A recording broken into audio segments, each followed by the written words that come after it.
بسم اللہ الرحمن الرحیم۔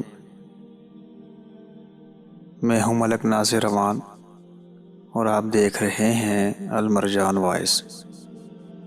ناظرین گرامی، آج ہم نبی کریم صلی اللہ علیہ وسلم کے چند ارشادات نقل کریں گے اور اللہ کریم سے دعا ہے کہ اللہ کریم ہم سب کو ان ارشادات پر عمل کرنے کی توفیق نصیب فرما دے۔ آپ صلی اللہ علیہ وسلم نے فرمایا، روز قیامت بدترین شخص وہ ہوگا جس کی شرارت یا فحش کلامی کی بنا پر لوگ اس سے کتراتے ہوں۔ جس نے کسی کی غیبت سنی گویا اس نے غیبت کی۔ اگر کوئی چیز تیرے دل میں کھٹکے تو سمجھ لے کہ وہ گناہ ہے۔ نبی کریم صلی اللہ علیہ وسلم نے فرمایا، مسلمان کو جو مصیبت پہنچتی ہے، خواہ وہ کسی قسم کی بیماری ہو، رنج و غم ہو، تکلیف ہو، یہاں تک کہ اس کی ایک کانٹا بھی چبھے، اس کے صلے میں اس کی خطائیں اللہ معاف کر دے گا۔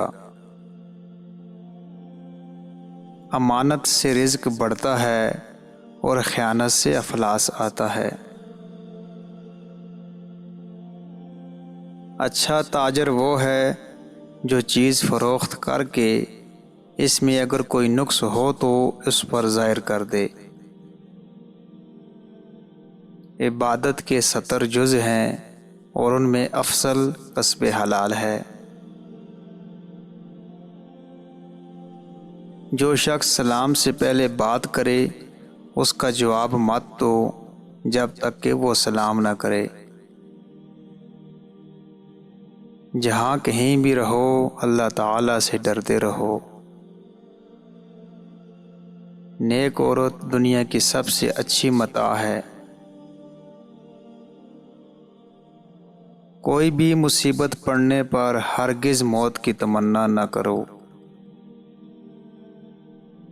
نبی کریم صلی اللہ علیہ وسلم نے فرمایا، اگر تم میں سے کسی کے دروازے پر کوئی نہر ہو جس میں وہ ہر روز 5 مرتبہ غسل کرتا ہو تو بتاؤ اس کے جسم پر کچھ میل کچیل باقی رہ سکتا ہے؟ صحابہ کرام رضی اللہ تعالی عنہ نے عرض کیا کہ ہرگز نہیں، اس کے جسم پر ذرا بھی میل کچیل نہیں رہے گا۔ آپ صلی اللہ علیہ وسلم نے فرمایا، یہی حال 5 وقت کی نمازوں کا ہے۔ اللہ تعالیٰ ان نمازوں کے ذریعے اپنے بندے کے گناہوں کو مٹاتا ہے۔ ہر دین کی پہچان الگ الگ ہوتی ہے، دین اسلام کی پہچان حیا ہے۔